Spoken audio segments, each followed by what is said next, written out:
la perception d'un objet se fait aussi beaucoup par son esthétique. Et le lien et cette idée que cette marque moderne, parce que c'était une marque moderne et relativement nouvelle dans l'histoire de l'automobile qui est de, 120 ans ou quelque chose comme ça, 130 ans, c'est une marque qui, pour moi, est supposée apporter de l'innovation, et c'est vraiment le moment. Parce que pour moi, on est à un moment pivot de l'histoire de l'automobile, si tant est qu'on puisse même comparer avec ce que l'on a connu au XXe siècle.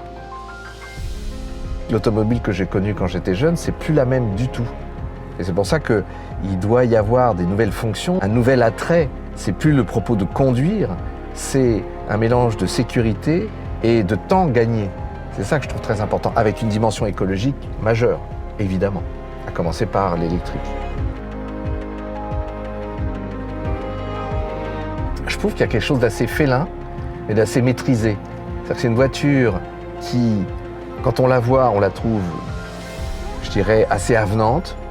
Quand on la regarde plus en détail, il y a quelque chose d'assez félin. Alors, c'est bien dessiné parce que je pense qu'il y a... c'est comme un dessin de Watteau, de ce peintre extraordinaire, où chaque ligne va correspondre à une ligne de fuite.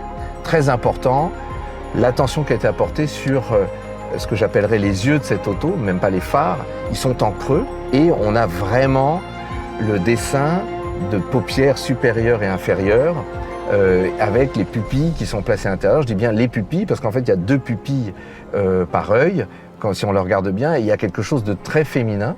Là, encore une fois, avec cet équilibre entre cette sportivité, cette masculinité et cette féminité dans cette auto, je trouve que c'est très réussi, franchement.